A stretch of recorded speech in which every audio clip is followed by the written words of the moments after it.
Have you ever felt like you don't belong? I've felt that way my entire life.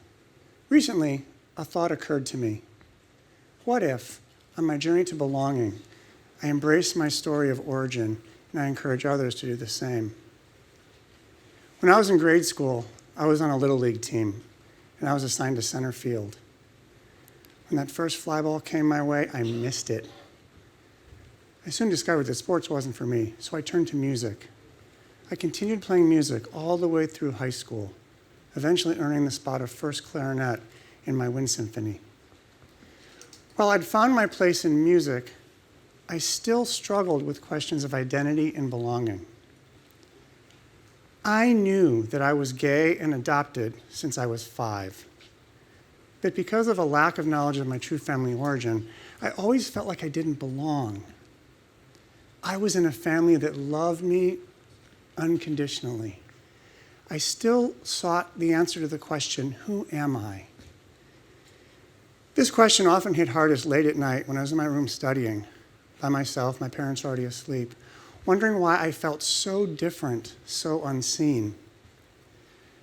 I didn't realize then, but my differences would lead to amazing discoveries and lifelong connections. Growing up in the 70s, there were no meetup groups for other great kids like me. So instead, I turned to my academics and I studied. I spent hours in my room reading, thinking why I felt the differences that I did. It would be a while before I came out. And when I finally did, it was a moment of liberation. I like to say that I opened the closet door, I stepped out, closed the door behind me, and kept on moving. As an undergraduate at the University of Wisconsin-Madison, it was very easy to become what say is just a number. I, however, reveled in college life.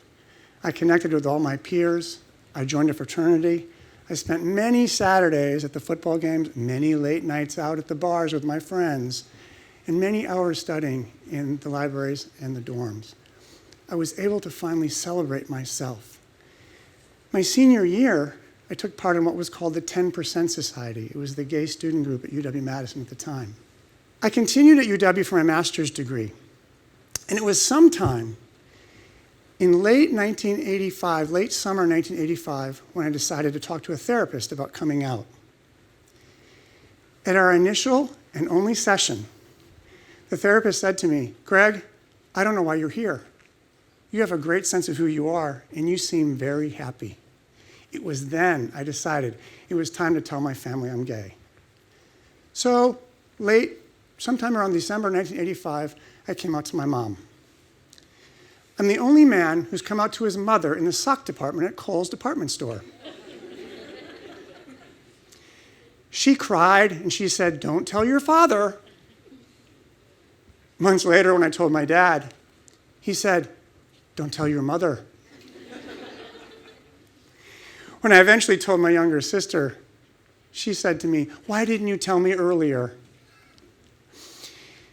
At first, my parents didn't take it too well that I was gay. In fact, I gave my mom a copy of a book called Now That You Know, but she refused to read it. And sadly, over the years, we never did talk openly about me coming out.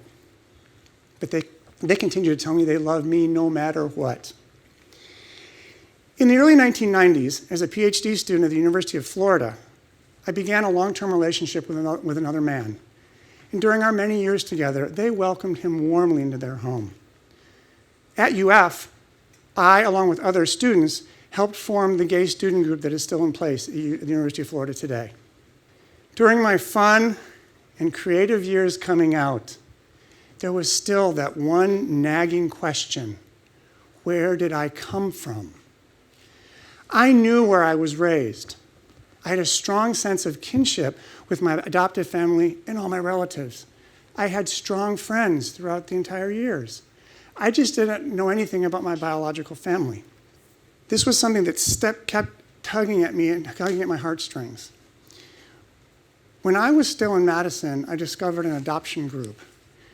And part of this group was an informal gathering of adoptive parents, adults who had given their kids up for adoption, adoptees like me, as well as allies of the adoption community. At one of the meetings, I mentioned to someone I was interested in finding my birth family. They wrote down my name, my birth date and year, and phone number. And they then called me back years later to tell me they'd located my family. One of my role models is my younger adopted sister, Candace. And other than my husband, Jeffrey, she is my greatest role model, my greatest supporter. In 2002, she learned the identity of her biological mother. I watched her go through that, and I remember thinking to myself, I want to do the same thing too. Sadly, our father died in 2002, and our mother was in the intermediate stages of Alzheimer's and dementia. So our focus was taking care of our mom first. The search for my biological family could wait until our mother passed in March of 2007. On a whim, in February of 2008, I submitted all the paperwork to the state of Wisconsin to begin my search for my biological family. 1 month later, in March of 2008, I received a phone call, and I had located the origins of my biological family on my mother's side. They proceeded to tell me that I was 7 of 10 children. My mother was a single mom raising 5 kids when I was born. She also gave up son number 6 and son number 8 to adoption, but she raised son number 9. And today, we remain in very close contact. What would you find if you traced your origin story? What discoveries you might make?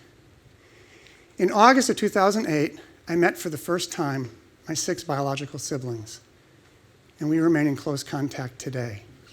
And you want to know something fascinating about that initial connection? We were all growing up in the Milwaukee area just miles apart the entire time and did not know it. To this day, we remain in very close contact. Moving ahead many years, in 2020, I learned the identity of sibling number 6 and sibling number 8. The other 2 our mother had given up for adoption. We have not met yet sibling number 6, but we have met sibling number 8 and his wife, and you can only imagine how this has just enriched our lives. Late one night, in September of 2022, I woke up with very bad chest pains. My husband drove me to the ER, where I collapsed and had cardiac arrest.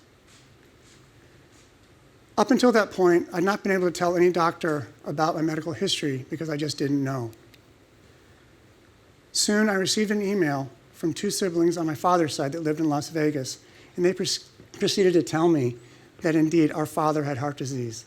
I could now say that heart disease runs in my family.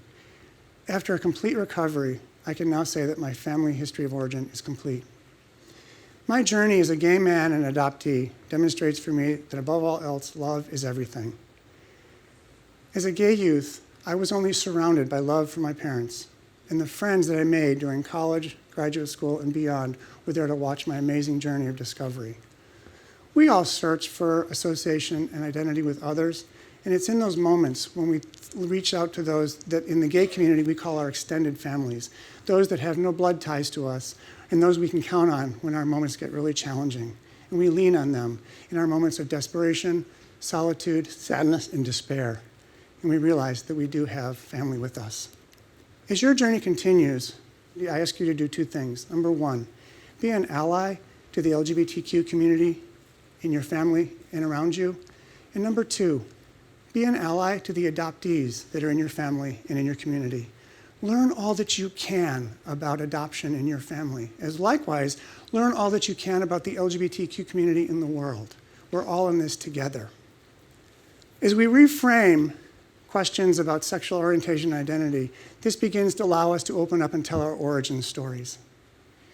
Do you remember that adoption group that I found in Madison, Wisconsin, of adoptees and families and parents that they guided me along the way? One person in that group gave me numbers and a name that were on my original birth certificate, and I've carried this around with me my entire life. This eventually led to me to my biological family. Very similar to Dorothy Gale in The Wizard of Oz, I've always had the power to return to my roots.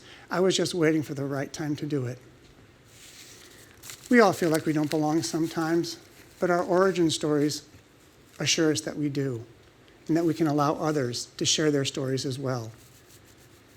Know your own origin story and empower those around you to uplift their own. And be aware that your story is important. as we venture through life together, make sure that we talk to each other about our places of beginnings, because this is the way we can enrich, empower, and make the world a much better place.